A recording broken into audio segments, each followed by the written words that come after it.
Hello मेरे प्यारे बच्चों, आज की जो क्लास है इसमें हम लोग सीखेंगे प्रोजेक्टाइल मोशन का एंगुलर प्रोजेक्शन। लास्ट क्लास में मैंने आपको उसके कुछ टॉपिक्स पढ़ाए थे। आज हम स्टार्ट करेंगे from velocity of the projectile at any given instant. किसी भी गिवन इंस्टेंट पर अगर आपको प्रोजेक्टाइल की वेलोसिटी निकालनी हो, वो कैसे निकालते हैं। तो बिना किसी देरी के चलिए स्टार्ट करते हैं। उससे पहले आपको याद है क्या करना है, चैनल को करना है सब्सक्राइब और वीडियो को करना है लाइक। अच्छे अच्छे कमेंट्स जरूर दीजिएगा वीडियो के एंड में। ठीक, चलिए अब आज हम लोग देखेंगे जो प्रोजेक्टाइल है उसकी वेलोसिटी क्या होती है एट एनी गिवन इंस्टेंट। और अगर आपको याद हो, मैंने वेरिएशन ऑफ वेलोसिटी हमारे लास्ट लेक्चर में पढ़ाया था कि एक प्रोजेक्टाइल की जो वेलोसिटी है वो किस तरह से चेंज होती है विद टाइम। ठीक, तो अब यहां पर हमारे पास एक प्रोजेक्टाइल है जिसको हमने इनिशियल वेलोसिटी u के साथ प्रोजेक्ट किया है। हमने इसको इनिशियल वेलोसिटी u दी है। अब ये जो u वेलोसिटी अगर आप ध्यान से देखो, ये एंगल थीटा बना रही है वेलोसिटी एक्स एक्सिस के साथ, तो x कंपोनेंट बन जाएगा u cos थीटा और y कंपोनेंट बन जाएगा u sin थीटा। तो मैं लिख सकता हूं ux equals to u cos theta and uy equals to u sin theta, ये लिखा जा सकता है। ठीक, अब जो एक्सेलरेशन ड्यू टू ग्रेविटी है उसकी डायरेक्शन होती है केवल वर्टिकली डाउनवर्ड, यानी नेगेटिव y एक्सिस पर होता है, तो इसीलिए उसका x कंपोनेंट नहीं होता। तो ax की वैल्यू 0 और ay की वैल्यू -g। अब यहां पर माइनस क्यों लगाएंगे बच्चों? आपको हमेशा याद रखना है कि जब भी आप किसी वेक्टर की डायरेक्शन देखते हैं तो वो वेलोसिटी के रिस्पेक्ट में देखी जाती है, इनिशियल वेलोसिटी। अब क्योंकि इनिशियल वेलोसिटी का जो y कंपोनेंट है वो अपवर्ड्स है और acceleration due to gravity downwards है, तो ऑपोजिट हो गया, इसलिए उसके रिस्पेक्ट में ये रिटार्डेशन का काम करेगा इनिशियली। Got it? तो अब आपको इसकी वेलोसिटी निकालनी है। तो for motion along x axis, अगर हम एक्स एक्सिस के मोशन की बात करें तो हम कह सकते हैं vx equals to ux plus axt। अगर आपको किसी भी टाइम t पर वेलोसिटी v निकालनी है तो इसके भी दो कंपोनेंट बनाने पड़ेंगे, x कंपोनेंट और y कंपोनेंट। तो ux तो होता है बच्चों u cos थीटा और ax की वैल्यू होती है 0, तो मेरे पास x कंपोनेंट ऑफ वेलोसिटी आ गया u cos थीटा। और अगर आपने नहीं देखा है तो लास्ट क्लास में जो मेरा लास्ट लेक्चर था, लास्ट वीडियो, उसमें जरूर देख लेना। मैंने उसमें भी ये बात बताई थी कि जो x कंपोनेंट ऑफ वेलोसिटी होता है वो through out the motion change नहीं होता, यानी यहां से लेकर के यहां तक x कंपोनेंट ऑफ वेलोसिटी ये ही रहने वाला है, ये चेंज नहीं होगा through out the motion of the projectile. ठीक, तो वो हमने यहां प्रूव भी कर लिया। अब for motion along y axis, अगर हम y एक्सिस के मोशन को देखें, for motion along the y axis, तो अगर आप y एक्सिस के मोशन को देखें तो आप लिखेंगे vy equals to uy plus ayt। uy है बच्चों u sin थीटा और ay है -gt, तो मेरे पास आ गया vy equals to u sin theta -gt। अब हमें पता है जब हमारे पास किसी भी एक वेक्टर के दो कंपोनेंट्स आ जाएं x और y, तो उस वेक्टर का जो मैग्नीट्यूड होता है v, यहां पर मैग्नीट्यूड v हो जाएगा, वो हो जाएगा under root of vx square plus vy square. ठीक, तो हमारे पास v की वैल्यू आ जाती है under root of u square cos square theta plus u sin theta -gt इसका होल स्क्वायर। ठीक है, तो अब ब्रैकेट को ओपन कर लीजिए आप इसमें, तो आपके पास आ जाएगा u square cos square theta plus u square sin square theta plus g square t square -2gt u sin theta. ठीक है, यहां से जब मैं u स्क्वायर कॉमन ले लूंगा तो cos square theta plus sin square theta bracket में आके 1 बन जाएगा, तो v का मैग्नीट्यूड आ जाएगा under root of u square plus g square t square -2gt u sin theta. ये है मैग्नीट्यूड ऑफ वेलोसिटी। ठीक है, अब क्योंकि वेलोसिटी एक वेक्टर क्वांटिटी है तो इसीलिए हमको उसकी डायरेक्शन भी चाहिए होती है। तो डायरेक्शन के लिए हम ये एंगल बीटा यहां पर कंसिडर करेंगे। तो हम निकाल लेते हैं tan बीटा, और tan बीटा हो जाएगा Vy अपॉन Vx। तो वैल्यू डाल दीजिए, तो tan बीटा बन जाएगा u sin theta minus g t upon u cos theta. अगर एलसीएम को सेपरेट कर दो यहां पर, तो u sin theta upon u cos theta यानी tan theta minus g t upon u cos theta. तो आप tan बीटा का ये फॉर्मूला भी लिख सकते हैं, tan theta minus g t upon u cos theta. ये भी वैल्यू बनाई जा सकती है। ये आपके पास एंगल आ जाएगा tan बीटा का। आई होप यहां तक समझ में आया बच्चों। अब ये तो थी एट एनी इंस्टेंट। अब इसमें खास केस आता है, वो है बिफोर टचिंग द ग्राउंड, यानी जब ये प्रोजेक्टाइल जो है बस जस्ट ग्राउंड पे टच होने वाला है। तो velocity just before touching ground वो हम कैसे कैलकुलेट करते हैं, वो हम लोगों ने देखनी है। इसे बोलते हैं velocity at the end point. तो जब आप प्रोजेक्टाइल के मोशन को ऑब्जर्व करो, यहां पर जब ये प्रोजेक्टाइल गिर रहा है, ये वेलोसिटी हमको कैलकुलेट करनी है। ठीक है, तो यहां पर एंड पॉइंट पर जो वेलोसिटी होती है ये निकालना बहुत ही आसान है। देखो यहां पर भी हमने ये थीटा ले रखा है, ये एंगल सेम एंगल होगा और हम ये बात प्रूव भी कर देंगे। ठीक है, तो यहां पर एक्स और वाई कंपोनेंट। अब खास बात क्या है, जो हमने पहले वेलोसिटी निकाली थी उसमें कोई भी रैंडम टाइम टी लिया था, लेकिन जब आप एंड पॉइंट पर आ जाते हैं तो जो आपका समय है, जो टाइम है, वो टाइम ऑफ फ्लाइट के बराबर हो जाता है। और उसकी वैल्यू मैंने प्रीवियस वीडियो में आपको बताई थी, 2u sin थीटा अपॉन जी होती है। वो वैल्यू हमको यहां यूज करनी है। Got it? तो हमारे पास अब velocity before touching the ground vgx हो जाएगा ux plus ax into T. T यहां पर टाइम ऑफ फ्लाइट है। ठीक है, तो ये आ जाएगा u cos थीटा प्लस 0, क्योंकि ax की वैल्यू 0 है, तो vgx यहां पर u cos थीटा ही रहने वाला है। देखो फिर से हमने ये बात प्रूव कर दी कि जो x कंपोनेंट है वेलोसिटी का, वो पूरे मोशन के दौरान बदलता ही नहीं। It does not change at all, फर्क बिल्कुल भी चेंज नहीं होता। Got it? इसी तरीके से अब अगर आप इसका y कंपोनेंट निकालो, तो vgy velocity before touching the ground, ये आ जाएगा uy plus ay into time of flight. अब वैल्यू डाल दो, uy था u sin थीटा, ay था माइनस जी, और ये था minus 2u sin theta upon g आ जाएगा, ये जी से जी कैंसिल। तो हमारे पास vgy की वैल्यू आ जाएगी minus u sin theta minus 2u sin theta, तो बन जाएगा माइनस u sin थीटा।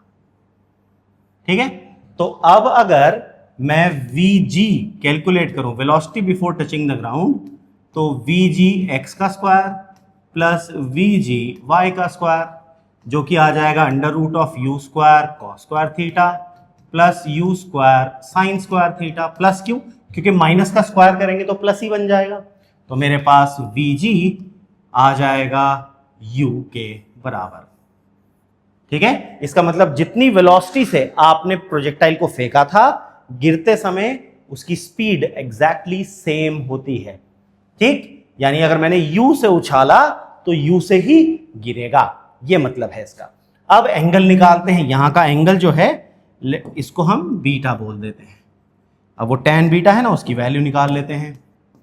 तो फॉर्मूला था tan beta equals to tan theta minus g t upon u cos theta, ये था ना फॉर्मूला, है ना। अब टाइम की वैल्यू रख दो, तो आपके पास आ जाएगा tan theta minus g into 2u sine theta upon u cos theta. ठीक है, और यहां पर भी g आ जाएगा, यहां पर g, इसका 2u साइन थीटा का g से g कैंसिल। ठीक है, u से u cancel, sine theta upon cos theta tan theta. तो मेरे पास आ गया tan beta equals to tan theta minus 2 tan theta, that is minus of tan theta. तो beta equals to minus of theta. अब आप कहोगे सर ये माइनस क्या शो कर रहा है? माइनस शो कर रहा है, ये जो वाला थीटा था ये एलिवेशन था, ऊपर का एंगल, तो ये वाला बीटा नीचे का एंगल होगा, एंगल ऑफ डिप्रेशन फॉर्म में बन जाएगा। आई बात समझ में सबको? तो ये नेगेटिव साइन यहां पर ये शो कर रहा है। तो ये थी velocity at the end point अगर आपको निकालने को कहा जाए तो।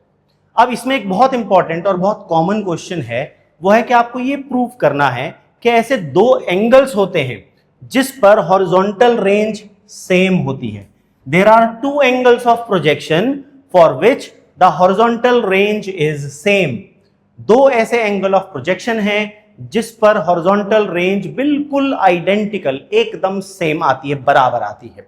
तो अब वो हम देखते हैं। हमारे पास ऐसे दो एंगल्स होते हैं, एक एंगल थीटा एक्स एक्सिस के साथ, दूसरा एंगल थीटा वाई एक्सिस के साथ। तो अगर आप इसका एक्स एक्सिस के साथ काउंटर पार्ट निकालें यहां पर, तो यह आ जाएगा 90 डिग्री माइनस थीटा।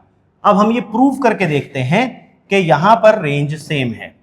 तो हम लिखते हैं for theta 1 equals to theta, R1 की वैल्यू आ जाएगी, अब रेंज याद है सबको, रेंज था u square sine 2 theta upon g, ये रेंज की वैल्यू थी। ठीक, अब ये R1 की वैल्यू आ गई, इसे हमने बोला इक्वेशन 1।